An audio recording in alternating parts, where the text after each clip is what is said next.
Ich habe hier die Ishin EV300O FPV-Brille. Die Brille wird in einer Box geliefert mit zwei verschiedenen Stirnbändern aus Leder oder Schaumstoff. Meine ist in schwarz und es gibt zwei unterschiedliche Stirnplatten. Die passt mehr so für mich, ist etwas schmaler.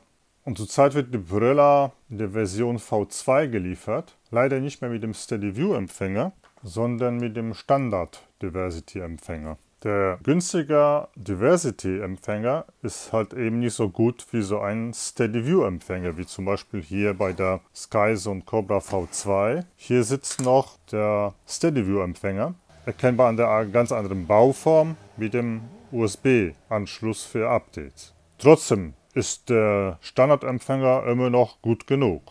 In der Verpackung befindet sich ein Stromkabel mit einem XT60-Stecker, dann ein USB-C-Kabel für Updates, ein Audio-Video-Kabel, ein Head-Tracking-Kabel. Die Brille hat nämlich ein Head-Tracking eingebaut und zwei simple, einfache, lineare Antennen. Das finde ich schade, dass hier nur so zwei einfache Antennen sind.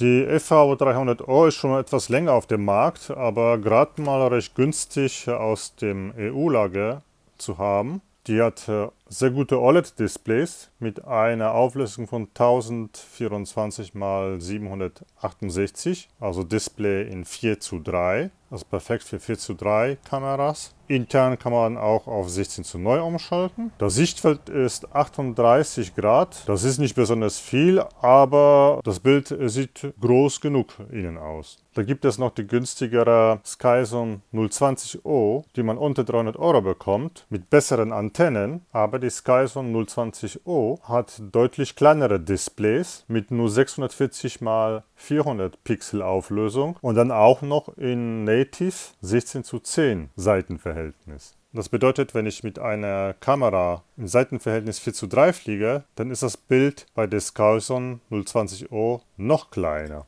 Deswegen finde ich die EV300O noch die beste FPV-Brille, die man heute für ca. 300 € bekommt, was im Vergleich zu Fatshark-Brille deutlich weniger ist. Und man dennoch sehr gute Qualität bei der Ishin-Brille hat, die ja von Skyzone gefertigt wird. Und die Brille ist auch kompatibel mit HD0-Modul. Wenn man sich so einen Adapter ausdruckt, kann man die Brille mit dem HD0-Modul nutzen. Unten haben wir den HDMI-Anschluss. So kann man die Brille auch für digital HD0 nutzen.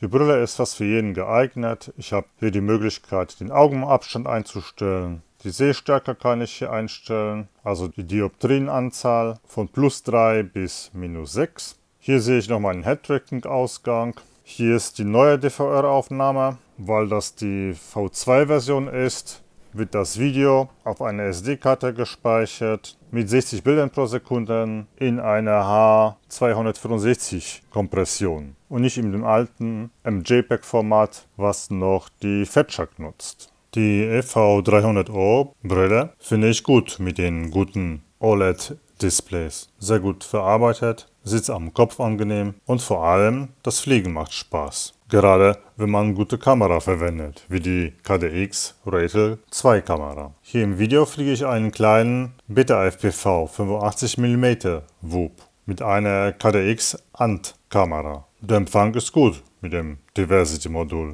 Das Bild ist noch besser hier mit dem iFlight Protec R25 WUP, in dem ich eine KDX Ratel 2 Mini Kamera eingebaut habe. Die Ratel 2 hat tolle Farben, sehr guten Kontrast und die dunklen Bereiche sind immer noch gut sichtbar. Und hier ist der Empfang von der EV300O mit dem Diversity-Modul auch gut genug. Und das bei nur 25 mW Sendeleistung. Also ich behalte mal die Ishin EV300O Brille für meine analogen Quadcopter. Ich kann mit der FPV-Brille gut fliegen und die Videoaufnahmen haben für mich eine gute Qualität mit einer hohen Bitrate bei 60 Bildern pro Sekunde.